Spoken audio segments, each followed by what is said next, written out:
Olá, tudo bem? Tudo em ordem? Vamos lá? Vamos lá para o nosso livro A Mulher de 30 Anos, do Honoré de Balzac. Estamos ali parados no momento em que a nossa heroína começa a sentir uma certa atração por um novo personagem agora, que chama-se o Carlos, não é? Se você está acompanhando bem a história, o nosso romance está se encaminhando para para uma solução interessante também, não é? Página 125, estou lendo então, como eu disse aqui, ó, A Mulher de 30 Anos. Repetindo aqui, e localizando, obviamente, onde é que nós estamos, eu estou na terceira parte, que é o título Aos 30 Anos. Vamos lá? Então, nós estamos parados exatamente nisso aí. O Carlos aparece na vida da Marquesa e parece que aí é um jogo de sedução importante. Vamos lá então? Ó, Carlos encontrou a senhora Daiglemont pensativa. Mais uma visita dele lá.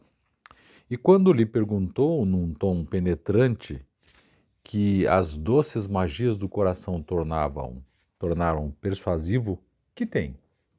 Ela absteve-se de responder.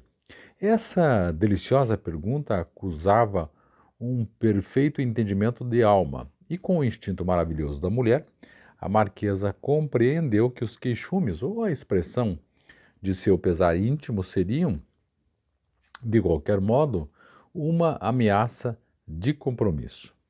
Se suas palavras já tinham uma significação clara para ambos, em que abismo não iria ela meter os pés?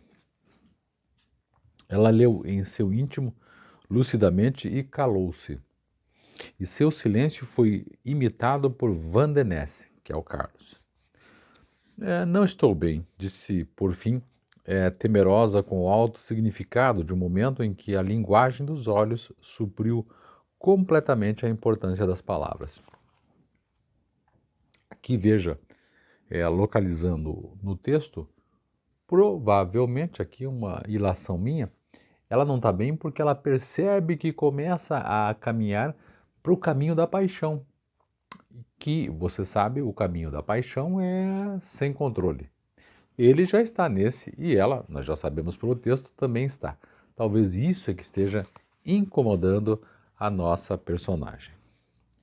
Senhora, respondeu Carlos numa voz afetuosa, mas violentamente emocionada. Alma e corpo formam um todo. Se fosse feliz, seria jovem e louçã. Por que recusa pedir ao amor tudo aquilo de que o amor a privou? Julga a vida terminada no momento em que, para a senhora, ela começa. Confie-se aos cuidados de um amigo. É tão doce ser amado. Ele está tentando empurrar a nossa heroína aqui exatamente para essa paixão que ele acredita, porque ele está nisso, acredita que ela também esteja e ela está apaixonada. Já estou velha, disse ela. Nada me excusaria de não continuar a sofrer como até agora. Diz-me que é preciso amar? Pois bem, eu não devo nem posso amar. Afora o senhor, cuja amizade suaviza um pouco minha vida, ninguém me agrada, ninguém seria capaz de afugentar minhas recordações. Eu aceito um amigo, mas fugiria de um apaixonado. Depois, seria generoso de minha parte trocar um coração desolado por um coração jovem, acolher ilusões de que não posso partilhar, causar uma felicidade em que não acreditaria ou que temeria perder? Possivelmente eu responderia com egoísmo ao seu devotamento e com calculismo aos seus sentimentos. Minha memória ofenderia a vivacidade de seus prazeres. Não, acredite, o primeiro amor nunca pode ser substituído. Enfim, que homem, por tal preço, quereria meu coração? Olha aqui, ao jogo da sedução, né? Essas palavras impregnadas de uma horrível coqueteria eram o último esforço da sensatez. Se ele desanimar, então continuarei sozinha e fiel. Essa ideia dominou. Olha que ela está jogando no sentido de que, falando assim, para ele desanime dela e ela continue fiel ao primeiro amor e eventualmente ao marido, né? Essa ideia dominou-a e foi para ela o que é frágil ramo do salgueiro para o nadador, que a ele se agarra antes de ser arrastado pela correnteza. Ao ouvir essa decisão, Van den Ness teve um estremecimento involuntário que fez mais impressão ao coração da marquesa que toda a sua insistência anterior. O que mais impressiona as mulheres não é encontrar em nós afabilidades, sentimentos delicados como os seus, porque nelas a frieza e a delicadeza são indícios do que é verdadeiro. O gesto de Carlos revelava um verdadeiro amor. A senhora Daigleman percebeu a intensidade de sua afeição pela intensidade da sua dor. O rapaz disse com frieza: talvez a senhora tenha razão, novos amores, novos dissabores. Depois mudou de assunto e falou de coisas indiferentes, mas estava visivelmente emocionado e fitava a senhora Daigleman com uma atenção concentrada, como se a estivesse vendo pela última vez. Finalmente, deixou-a, dizendo-lhe com emoção: adeus, senhora. Até a vista, disse ela com essa graça sedutora que só possuem as mulheres finas. Ele não respondeu e saiu. Ela jogou um balde de água fria, né, no sentimento dele. Aqui ele deu uma arrefecida.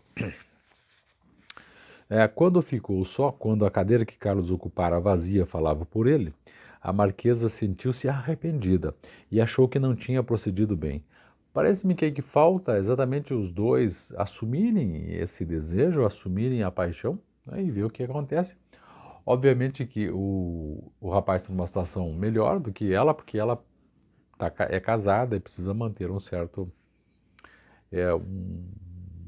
convívio aí por conta da sociedade. A paixão progride enormemente numa mulher no momento em que ela acredita haver agido pouco generosamente ou ter ferido alguma alma nobre. Em amor, nunca se deve descrer dos maus sentimentos. Eles são muito salutares. As mulheres só sucumbem ao golpe de uma virtude. De boas intenções, o inferno está cheio, não é um paradoxo de pregador. Van den Ness passou alguns dias sem aparecer.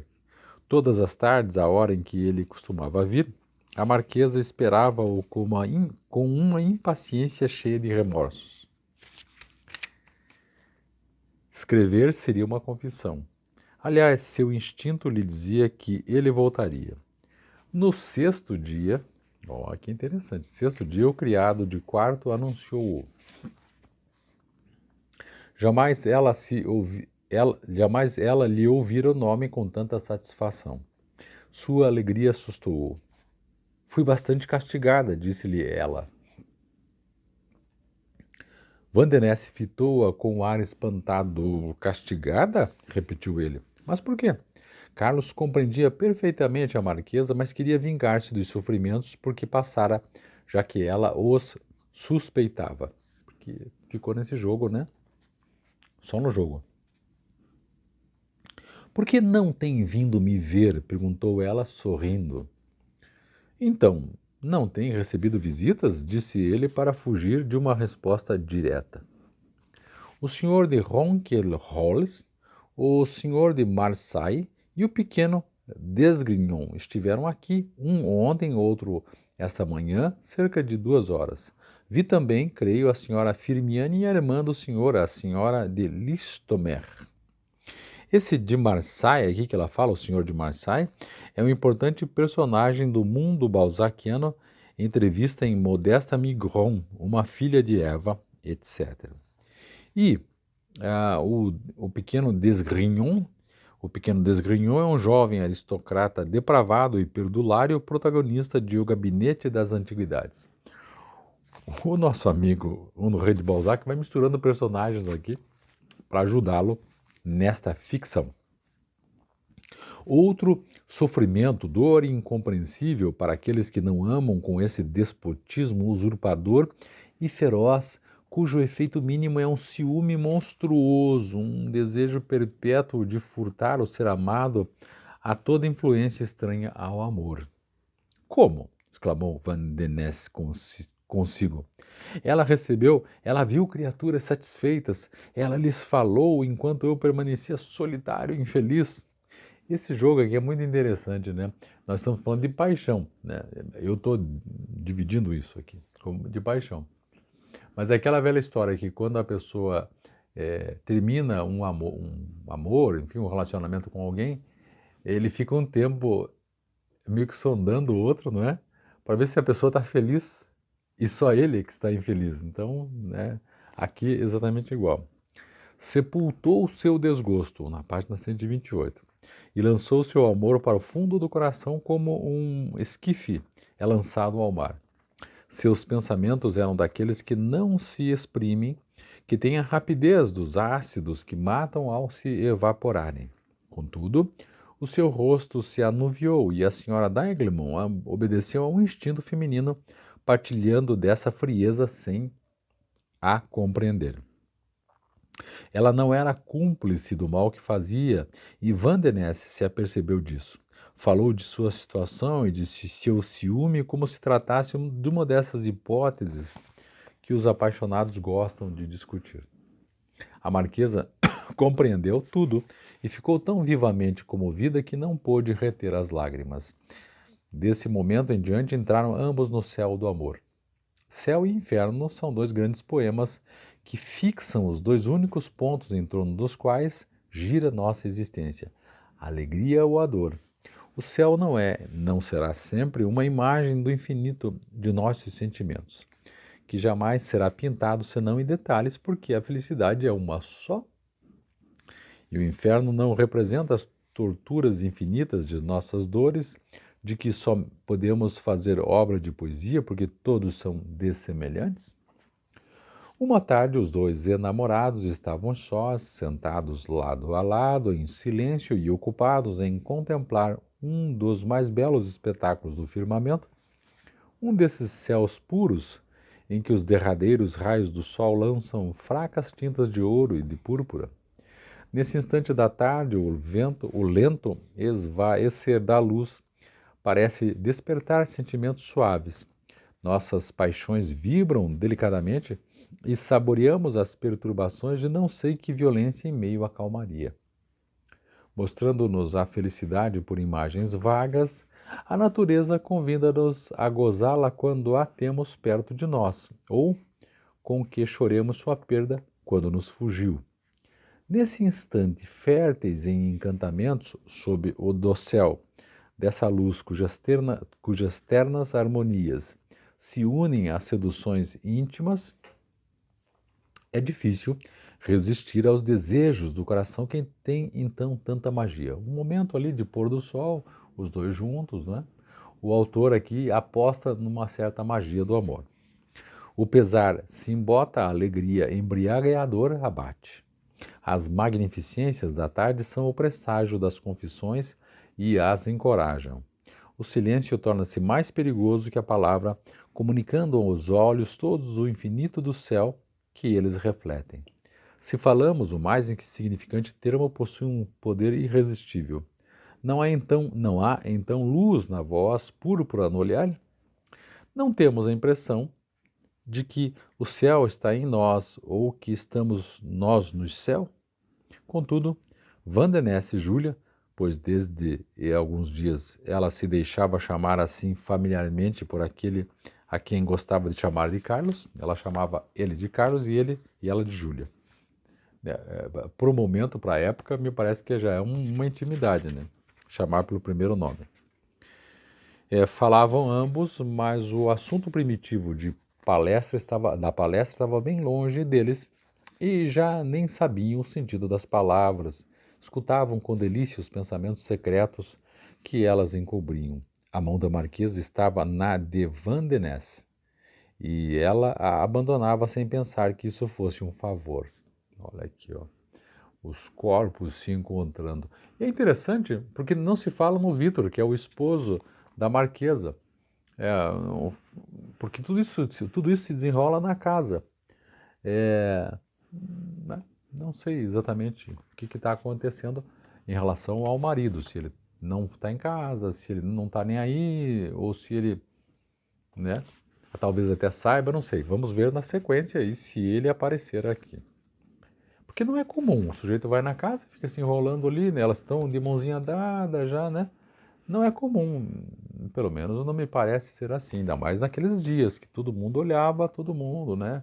Imagine 1800 talvez, aí todo mundo era fruto do olhar alheio, ainda mais uma mulher casada. Mas vamos lá. Inclinaram-se juntos para ver uma dessas majestosas paisagens de neve e de geleiras, de sombras acinzentadas que tingem as encostas de montanhas fantásticas.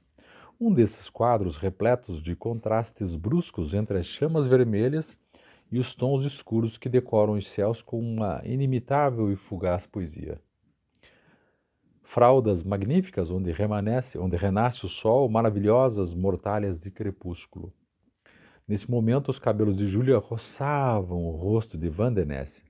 Ela sentiu esse contato leve, estremeceu vivamente e ele ainda mais, pois ambos haviam gradualmente chegado a uma dessas crises inexplicáveis em que a calma comunica aos sentidos uma percepção tão fina que o mais leve choque faz brotar lágrimas e transbordar a tristeza se o coração está perdido em suas melancolias ou lhe dá inefáveis prazeres se está perdido nas vertigens do amor. Quase involuntariamente, Júlia apertou a mão do amigo.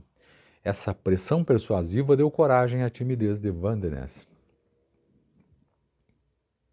As alegrias do momento e as esperanças do futuro, tudo se fundiu numa emoção, na emoção da primeira carícia, do casto e modesto beijo que a senhora d'Aiglemont aceitou na face. Olha a coisa se encaminhando. Quanto mais insignificante é o favor, mais forte, mais perigoso se torna. Para a infelicidade de ambos, não havia ali nem simulação nem falsidade, pois, aliás, foi o entendimento de duas almas, separadas por tudo que é lei, reunidas por tudo que é sedução na natureza.